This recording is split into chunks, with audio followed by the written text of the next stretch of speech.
Hi friends, welcome to ವಂಡರ್ಲ್ಯಾಕ್ಸ್ channel. ನನ್ನ ಹೆಸರು ಮಾಲತಿ ಅಂತ. ನಾನಿವತ್ತು ಚಕೋತ ಸೊಪ್ಪು, ಪಾಲಕ್ ಸೊಪ್ಪಿನ ಪಲ್ಯ, ಆಮೇಲೆ ಹೀರೆಕಾಯಿ ಸಾಂಬಾರು, ಆಮೇಲೆ ಹೆಸರುಬೇಳೆ ಟೊಮೆಟೊ ಹಾಕಿ ಒಂದು ಸಾರು, ಎರಡು ರೀತಿ ಸಾಂಬಾರು, ಒಂದು ಸಾರು, ಆಮೇಲೆ ಒಂದು ಪಲ್ಯ ಮಾಡ್ತಾಯಿದ್ದೇನೆ ನೋಡಿ, ತೋರಿಸ್ತಾ ಇದ್ದೇನೆ. ಪ್ಲೀಸ್ ನನ್ನ ಈ ಚಾನಲ್ನೆಲ್ಲ ಸಬ್ಸ್ಕ್ರೈಬ್ ಮಾಡಿ, ಲೈಕ್ ಮಾಡಿ, ಕಮೆಂಟ್ ಮಾಡಿ ಹಾಗೂ ಶೇರ್ ಮಾಡಿ. ನಾನು ಫಸ್ಟಿಗೆ ಟೊಮೆಟೊವನ್ನು ಸಾಂಬಾರು, ಪಲ್ಯ ಮೂರಕ್ಕೂ ನಾನು 3 ಟೊಮೆಟೊ ಹಚ್ಕೊಂಡಿದ್ದೇನೆ. 3 ಟೊಮೆಟೊ ಚಿಕ್ಕದಾಗಿ ಹಚ್ಕೊಂಡ್ಬಿಟ್ಟು ಸೈಡಿಗೆ ಇಟ್ಕೋಬೇಕು. ಆಮೇಲೆ ನೀವು ಅದಕ್ಕೆ 2 ಈರುಳ್ಳಿಯನ್ನು ಸಿಪ್ಪೆ ತೆಗೆದುಬಿಟ್ಟು ಚೆನ್ನಾಗಿ ಅದನ್ನೆಲ್ಲ ಹೆಚ್ಕೋಬೇಕು. ಆಮೇಲೆ ನೋಡಿ, ಹೀರೆಕಾಯನ್ನು ಹೆಚ್ಕೊಳ್ತಾ ಇದ್ದೇನೆ ನೋಡಿ. ನಾನು ಹೀರೆಕಾಯಿ ಸಿಪ್ಪೆಯನ್ನೆಲ್ಲ ತೆಗೆದು ಬದಿಗೆ ಇಟ್ಕೊಂಡಿದ್ದೇನೆ. ನಾನು ನಿಮಗೆ ಗೊತ್ತಲ್ವ, ನಾನು ಗಾರ್ಡನ್ ಮಾಡ್ತೇನೆ ಅಂತ, ಅದಕ್ಕೆ ಹಾಕಲಿಕ್ಕೆ ಅದನ್ನೆಲ್ಲ ಕೊಳೆಸ್ಬಿಟ್ಟು ಗೊಬ್ಬರ ಮಾಡಿ ಅದರ ನೀರನ್ನು ನಾನು ಗಾರ್ಡನಿಗೆ ಹಾಕ್ತೇನೆ. ಅದನ್ನು ತೆಗೆದಿಟ್ಕೊಂಡಿದ್ದೇನೆ ನೋಡಿ. ನಾನು ಈ ಹೀರೆಕಾಯ್ದು ಇದೆಲ್ಲ ಒಳಗಿರೋದೆಲ್ಲ ತೆಗೆದು ಕ್ಲೀನ್ ಮಾಡಿ ಒಂದು ಇದರಲ್ಲಿ ಹಾಕಿ ತಗೊಂಡೋಗಿ ಮೇಲೆ ಹಾಕ್ತೇನೆ. ಅದನ್ನು ನಿಮಗೆ ತೋರಿಸ್ತೇನೆ. ಹೀರೆಕಾಯಿ ಕೊಚ್ಬಿಟ್ಟು ಆಮೇಲೆ ಪಾಲಕ್ ಸೊಪ್ಪು ಮತ್ತು ಚಕೋತ ಸೊಪ್ಪು ತೊಗೊಂಡಿದ್ದೇನೆ ಇವತ್ತು ನೋಡಿ. ಪಾಲಕ್ ಸೊಪ್ಪನ್ನು ಮತ್ತು ಚಕೋತ ಸೊಪ್ಪು ತೊಗೊಂಡಿದ್ದೇನೆ. ಅದರದ್ದು ಪಲ್ಯ ಮಾಡೋಣ ಅಂತ ಮೆಣಸಿನ್ಕಾಯಿ ಒಂದು 3 ಹೆಚ್ಕೊಂಡಿದ್ದೇನೆ ಬಾಣಲೆಯಲ್ಲಿ. ಅದಕ್ಕೆ ಇದೇ ಪಾಲಕ್ ಸೊಪ್ಪು ಮತ್ತು ಚಕೋತ ಸೊಪ್ಪನ್ನು ಚೆನ್ನಾಗಿ ತೊಳೆದ್ಬಿಟ್ಟು ನೀಟಾಗಿ ತೊಳೆದು ಅದನ್ನು ಮೊದಲೇ ನೀರೆಲ್ಲ ಬಸ್ದಿಟ್ಕೊಂಡಿದ್ದೆ. ಚೆನ್ನಾಗಿ ವಾಶ್ ಮಾಡಿಬಿಟ್ಟು ಅದನ್ನು ಕ್ಲೀನಾಗಿ ಹೆಚ್ಕೋಬೇಕು. ಚೆನ್ನಾಗಿ ಹೆಚ್ಕೊಂಡ್ಬಿಟ್ಟು ಅದನ್ನು ಸೈಡಲ್ಲಿ ಇಟ್ಕೋಬೇಕು. ಆಮೇಲೆ ಹೀರೆಕಾಯಿ ಹೆಚ್ಕೊಂಡಿದ್ದೇನೆ. ಆಮೇಲೆ ಇವಾಗ ಏನಂದರೆ, ನಾನು 2 ಈರುಳ್ಳಿ ತೊಗೊಂಡು ಚಿಕ್ಕದಾಗಿ ಅದನ್ನು, ನಮ್ಮಲ್ಲಿ ಈರುಳ್ಳಿ ಒಂದು ಚಿಕ್ಕದಾಗಿ ಹೆಚ್ಚಲಿಕ್ಕೆ ಒಂದು ಇದು ಸಿಕ್ಕಿದೆ ನನ್ನ ಹತ್ರ, ಅದರಲ್ಲಿ ಹೆಚ್ಕೊಳ್ಳೋದು ನಾನು. ತುಂಬ ಚೆನ್ನಾಗಿ ಬರುತ್ತೆ ಅದು. ಆಮೇಲೆ ಕೊತ್ತಂಬರಿ ಸೊಪ್ಪು, ಕರಿಬೇವು ಸೊಪ್ಪೆಲ್ಲ ನೋಡಿ, ನೀವು ನೋಡಿದ್ರಲ್ಲ, ಅದನ್ನೆಲ್ಲ ಸರಿಯಾಗಿ ಇಟ್ಕೊಂಡ್ಬಿಟ್ಟಿದ್ದೇನೆ ನಾನು. ಇವಾಗ ಬಾಣಲೆ ಇಟ್ಟು ಅದಕ್ಕೆ ಒಂಚೂರು ತುಪ್ಪ, ಮೆಣಸಿನ್ಕಾಯಿ 3 ಮೆಣಸಿನ್ಕಾಯಿ ಹೆಚ್ಚಿದ್ನಲ್ಲ, ಅದಕ್ಕೊಂಚೂರು ತುಪ್ಪ ಮತ್ತು ಒಂದು ಸ್ವಲ್ಪ ಸಾಸಿವೆ ಕಾಳು, ಉದ್ದಿನಬೇಳೆ ಹಾಕಿ ಒಂದು ಒಗ್ಗರಣೆ ಕೊಟ್ಬಿಟ್ಟು, ಆಮೇಲೆ ಈಚೆ ಕಡೆ ಇಟ್ಕೊಂಡಿದ್ದೇನೆ ನೋಡಿ. ಒಂದು ಸ್ವಲ್ಪ ತುಪ್ಪ ಹಾಕಿ ಹೆಸರುಬೇಳೆನ ಹುರಿದು, ನಾನು ಸಾಂಬಾರಿಗೆ ನಾನು ಹೆಸರುಬೇಳೆ ಹಾಕ್ತೇನೆ. ಯಾಕಂದರೆ ನಮ್ಮ ಅಮ್ಮಂಗೆ ಹೆಸರುಬೇಳೆ ತಿನ್ನಬೇಕು ಹೇಳಿದ್ದಾರೆ, ತೊಗರಿಬೇಳೆ ತಿನ್ನಲಿಕ್ಕಿಲ್ಲ. ಹಾಗೋಸ್ಕರ ನಾನು ಹೆಸರುಬೇಳೆನ ಹುರಿದು ಬಿಟ್ಟು ತುಪ್ಪ ಹಾಕಿ ಸಾರಿಗೆ ಇಡ್ತೇವೆ. ಹಾಗಾಗಿ ಕುಡಿತಾ ಇದ್ದೇನೆ ನೋಡಿ.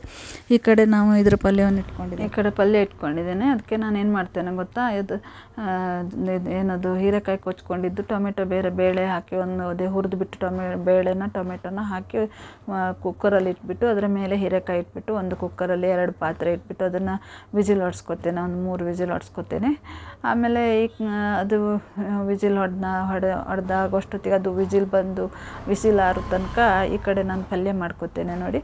ಪಲ್ಯವನ್ನು ಇಟ್ಟಿದ್ದೇನೆ ನೋಡಿ. ಈಗ ಒಂದು 3 ಗ್ರೀನ್ ಚಿಲ್ಲಿ ಹಾಕಿ ನಾನು ಕಟ್ ಮಾಡಿ ಹಾಕಿದ್ದೇನೆ, ನೋಡಿದ್ದೀರಲ್ಲ ನೀವು. ಅದು ಸಾಸಿವೆ ಕಾಳು, ಆಮೇಲೆ ಉದ್ದಿನಬೇಳೆ, ಆಮೇಲೆ ಸ್ವಲ್ಪ ತುಪ್ಪ ಹಾಕಿ ಒಗ್ಗರಣೆ ಕೊಟ್ಟು ಅದು ಸ್ವಲ್ಪ ಚಟಪಟ ಅನ್ನುವಾಗ ಅದಕ್ಕೆ 2 ಕರಿಬೇವಿನ ಸೊಪ್ಪು, ಒಂದು ಸ್ವಲ್ಪ ಅರಿಶಿನ ಪುಡಿ ಹಾಕಿದ್ದೇನೆ.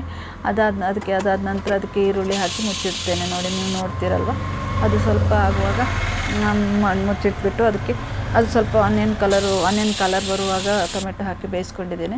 ಒಂದು ಸ್ವಲ್ಪ ಉಪ್ಪು ಮತ್ತು ಇದನ್ನೆಲ್ಲ ಹಾಕಿ ಅದಾದ ನಂತರ ಸ್ವಲ್ಪ ಬಾಡಿದ ನಂತರ ಸೊಪ್ಪು ಹಾಕಿ ನೋಡಿ, ಮೇಲೆ ಉಪ್ಪು ಹಾಕಿ ಒಂದು ಕಾಲು ಲೋಟ ನೀರು ಹಾಕಿಬಿಟ್ಟು ಮುಚ್ಚಿಟ್ಟಿದ್ದೇನೆ.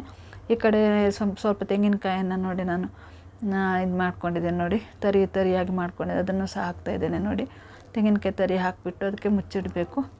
ತುಂಬ ಚೆನ್ನಾಗುತ್ತೆ. ಆಮೇಲೆ ಒಂದು ಸ್ವಲ್ಪ ನಾನು ತೋರಿಸ್ತೇನೆ ನೋಡಿ, MTR ಪುಡಿ ಸ್ವಲ್ಪ 1 ಸ್ಪೂನ್ MTR ಪುಡಿ ಹಾಕಿದರೆ ತುಂಬ ಟೇಸ್ಟ್ ಬರುತ್ತೆ. ಒಂದು ಸ್ವಲ್ಪ ಉಪ್ಪು, ಒಂದು ಸ್ವಲ್ಪ ಇದನ್ನ ಹಾಕಿದರೆ ತುಂಬ ಟೇಸ್ಟ್ ಆಗುತ್ತೆ. ನೀವು ಒಂದು ಸಲ ಮಾಡಿ ನೋಡಿ. ನಾನು ಗ್ರೀನ್ ಪೀಸು, ಆಮೇಲೆ ಕಾಳುಗಳನ್ನು ಹಾಕಿದರೂ ಚೆನ್ನಾಗಾಗುತ್ತೆ.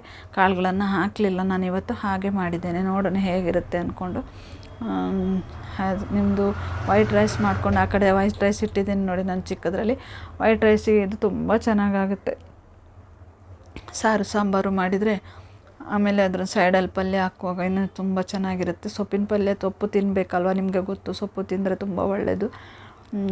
ಈಗ ಅಂತೂ ತುಂಬ ಸೊಪ್ಪು ತಿನ್ನೋದ್ರಿಂದ ತುಂಬ ಒಂದು ಬೆನಿಫಿಟ್ ಇದೆ. ನಿಮಗೆ ಅದರ ಬಗ್ಗೆ ಇನ್ನೊಮ್ಮೆ ಹೇಳ್ತೇನೆ ನಾನು.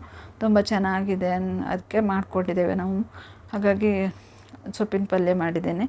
ತುಂಬ ಚೆನ್ನಾಗಾಗುತ್ತೆ. ನೀವು ಸಹ ಒಮ್ಮೆ ಮಾಡಿ ನೋಡಿ, ತುಂಬ ಚೆನ್ನಾಗಿರುತ್ತೆ. ನಾನು ಅದಾದ ನಂತರ ನೋಡಿ, ಕುಕ್ಕರ್ ವಿಜಿಲ್ ಹೋದ ನಂತರ ಅದನ್ನು ತೆಗೆದ್ಬಿಟ್ಟು ಸಾರಿಗೆ ಹಾಕ್ಕೊಂಡ್ರೆ ತುಂಬ ಚೆನ್ನಾಗಾಗುತ್ತೆ. ನೋಡಿ ನಾನು ಅನ್ನ ಮಾಡಿ ಪಲ್ಯ ಹಾಕಿ ನಮ್ಮ ಹಸ್ಬೆಂಡಿಗೆ ಕೊಟ್ಟಿದ್ದೇನೆ, ಊಟಕ್ಕೆ ಕೊಟ್ಟಿದ್ದೇನೆ. ಪಲ್ಯ ಹಾಕಿದ್ದೇನೆ ನೋಡಿ, ತುಂಬ ಚೆನ್ನಾಗಾಗುತ್ತೆ ಪಲ್ಯ. ನೀವು ಸಹ ಒಮ್ಮೆ ಮಾಡಿ ನೋಡಿ, ಸಾಂಬಾರು ಮಾಡಿ ನೋಡಿ. ಇದು ನಮಗೆ ಸಾಂಬಾರು ಪಲ್ಯ. ಆಮೇಲೆ ನಮ್ಮ ಅಮ್ಮಂಗೆ ಬೇರೆ ಸಾಂಬಾರು ಮಾಡಿದೆ. ಇದು ನಮಗೆ ಮಾಡಿದ್ದು ರೆಡ್ ಕಲರ್ ಇದೆ, ಅವರಿಗೆ ಯೆಲ್ಲೋ ಕಲರಲ್ಲಿ ಸಾಂಬಾರು ಮಾಡ್ತೇವೆ. ಸಾರು ಇದು ನೋಡಿ, ಇದು ಅಮ್ಮಂಗೆ ಸಾರು ಮಾಡಿದ್ದೇವೆ ನೋಡಿ. ಅವರಿಗೆ ನಾವು ಹೆಚ್ಚಿಗೆ ಖಾರ ಹಾಕಲ್ಲ, ನಾವು ಸ್ವಲ್ಪ ಖಾರ ತಿಂತೇವೆ. ಅವರು ತುಂಬ ಖಾರ ತಿನ್ನೋದಿಲ್ಲ. ಹಾಗೋಸ್ಕರ ಅವರಿಗೆ ಕಾಳು ಮೆಣಸು ಪುಡಿ, ಒಂಚೂರು ಸ್ವಲ್ಪ ಕೊತ್ತಂಬರಿ ಜೀರಿಗೆ ಹಾಕಿ, ಒಂಚೂರು ಎಲ್ಲ ಪುಡಿ, ಅರಿಶಿಣ ಹಳದಿ ಪುಡಿ ಹಾಕಿದರೆ ಸಾಕು. ಸಾಂಬಾರು ಮಾಡಿದ್ದೇನೆ ನೋಡಿ. ಇದು ಹೆಸರು ಬೇಳೆ ಮತ್ತು ಟೊಮೆಟೊ ಹಾಕಿ ಸಾರು ಕುದಿಸ್ಕೊಳ್ಳೋದು. ಸಣ್ಣಗೆ ಕುದಿಸ್ಬಿಟ್ಟು ಅದಕ್ಕೆ ನಾನು ಒಂದು ಸ್ವಲ್ಪ ಜೀರಿಗೆ ಕೊತ್ತಂಬರಿ ಹುರಿದ್ಬಿಟ್ಟು ಅದರದ್ದು ಪುಡಿ ಮಾಡಿ ಹಾಕಿದ್ದೇನೆ.